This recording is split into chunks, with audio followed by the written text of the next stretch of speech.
Last student हमने complete कर लिया था केमिकल इक्वेशन एंड रिएक्शन। उसमें बहुत सारी चीज़ें पढ़ी थी हमने।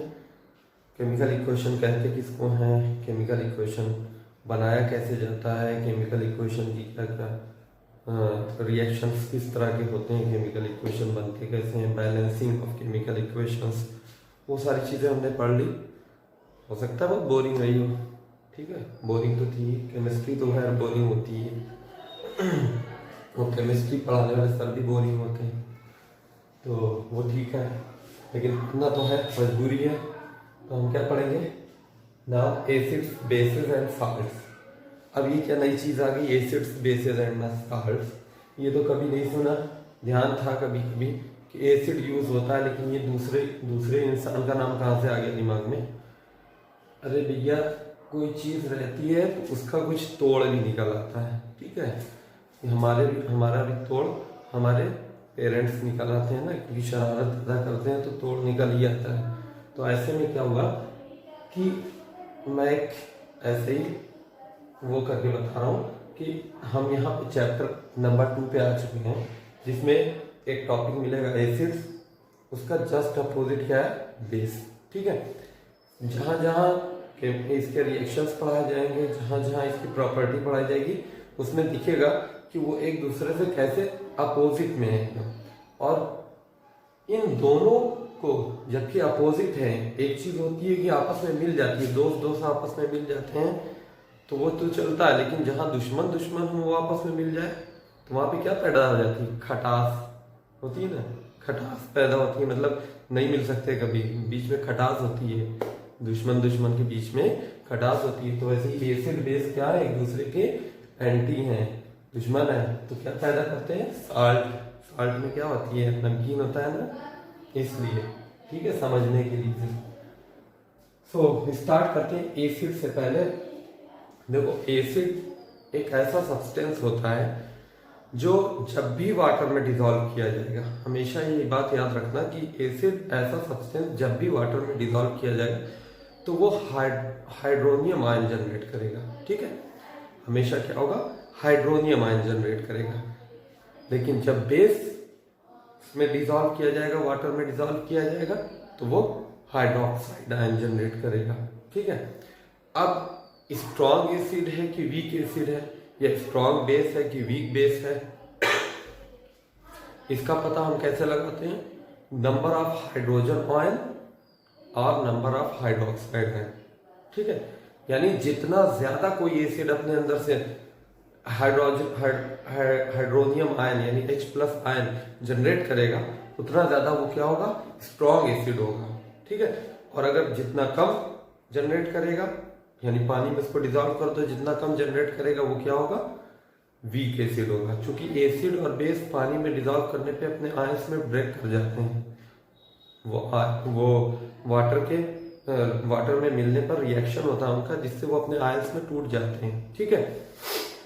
तो एसिड क्या करेगा, अगर स्ट्रॉन्ग एसिड है तो बहुत ज्यादा जनरेट करेगा हाइड्रोनियम आयन, जिसको कहते हैं H+ आयन, ठीक है। उसका एक्चुअल में H+ हमने शॉर्ट में लिख दिया है उसको, वो है H3O+ आयन, ठीक। तो जितना ज्यादा हाइड्रोनियम आयन जनरेट करेगा उतना ज्यादा एसिडिक होगा, और जितना कम करेगा उतना कम एसिडिक होगा, मतलब वीक एसिड होगा वो। एसिड में क्या आता है, hydrochloric acid HCl, H2SO4, HNO3, ये सारे क्या है, carbonic acid, nitric acid, sulphuric acid, ये सब क्या है, एसिड है, ठीक है। दूसरी चीज एक है, they can conduct electricity in solution, मतलब किसी भी अगर इनका सॉल्यूशन बना दिया जाए, सॉल्यूशन का मतलब मेरा ये होता है कि एसिड और बेस के बारे में एक बड़ी ऐसी चीज है कि वो जब तक कि वाटर में डिसॉल्व नहीं होंगे तब तक अपने आयन में टूटेंगे नहीं। ये हमेशा बात याद रखना कि जब तक वो पानी में डिसॉल्व नहीं होंगे तब तक उनका ऐसा कोई रिएक्शन ही नहीं होगा कि वो अपने आयंस में टूट जाए, ठीक है। तो जैसे ही पानी में डिसॉल्व होंगे वो अपने आयंस में टूटेंगे, और आयंस में जब ब्रेक करते हैं तो वहां पे इलेक्ट्रिसिटी कंडक्ट होने लगती है, जैसे इलेक्ट्रोलाइट, ठीक है। तो इलेक्ट्रोलाइट इसी का हम यूज कर सकते हैं एसिडिक सोल्यूशन या बेसिक सोल्यूशन। ये दोनों में एक सिमिलरिटी है, मतलब होते हैं दो दुश्मन आपस में होते हैं, लेकिन कहीं ना कहीं कुछ नेचर आपस में मिलते हैं। तो दोनों दुश्मन है एक्चुअल में, लेकिन एक नेचर इनका क्या मिलता है, ये दोनों के दोनों क्या करते हैं, इलेक्ट्रिसिटी कंडक्ट करते हैं। ठीक है, इलेक्ट्रिसिटी कंडक्ट करेंगे हमेशा। अब इन दोनों की लड़ाई करवा देते हैं। एक तरफ बीच में लकीर हमने खींच दी, पहले से दीवार खड़ी कर दी, इसको पढ़ो और इसको पढ़ो, इसको समझो। The substance which turn blue litmus solution red. एक लिटमस सॉल्यूशन होता है, इसके आगे इंडिकेटर्स चलेगा तो इसमें पढ़ाएंगे लिटमस क्या होता है। लिटमस सॉल्यूशन होता है जैसे ही हम क्या करेंगे, एसिड को लिटमस सॉल्यूशन में डालेंगे, हल्की सी ड्रॉप सिर्फ डाल दिया तो क्या होगा, ब्लू लिटमस को वो रेड लिटमस में कन्वर्ट कर दिया। मतलब ब्लू कलर का अगर लिटमस है तो वो रेड कलर के लिटमस में चेंज हो जाएगा। इससे क्या मतलब पता चला कि वो जो हमको सब्सटेंस दिया गया था वो एसिड है। ठीक है, बेसिस में इसका ठीक उल्टा होता है, रेड लिटमस सॉल्यूशन को ब्लू लिटमस सॉल्यूशन में बेस कन्वर्ट कर देता है हमेशा। They are sour in taste, ये थोड़ा सा नमकीन होता है टेस्ट में। ठीक है, they are bitter in taste, bases जो होते हैं वो बहुत कड़वे होते हैं टेस्ट में, पीना मत। दे गिव हाइड्रोनियम आयन, ये तो बता दिया, हाइड्रोनियम आयन इलेक्ट्रिसिटी कंडक्ट करता है। वीक और स्ट्रॉन्ग कैसे होता है ये दोनों में पता लग गया। इसमें स्ट्रॉन्ग और वीकनेस की क्या पहचान है, इसमें हाइड्रोक्साइड आयन ज्यादा जनरेट होगा। जितना ज्यादा हाइड्रोक्साइड आयन मतलब OH माइनस। ठीक है, हाइड्रोक्साइड आयन जितना ज्यादा जनरेट करेगा पानी में उतना ज्यादा वो बेस, वो सब्सटेंस स्ट्रॉन्ग बेस कहलाएगा, और जितना कम जनरेट करेगा उतना ज्यादा वो वीक हो जाएगा। ठीक है, एग्जाम्पल के तौर पर बेस का एग्जाम्पल है सोडियम हाइड्रोक्साइड, एक बेस है। पोटेशियम हाइड्रोक्साइड एक बेस है। ठीक है, calcium hydroxide, magnesium hydroxide, aluminium hydroxide, इस तरह तमाम बेसेस है। तो ये बात आई कंपैरिजन की। तो हमने एसिड और बेस के बारे में पढ़ लिया था। एसिड और बेस की बेसिक डिफिनीशन समझी थी, क्या होती है एसिड और बेस, और वो दोनों मैंने बताया था कि एनिमी होते हैं एक दूसरे के, मतलब एंटी पूरे, सिर्फ एक बात में सिमिलर होते हैं, मतलब उनका नेचर एक बात में सिमिलर होता है कि वो इलेक्ट्रिसिटी कंडक्ट करते हैं।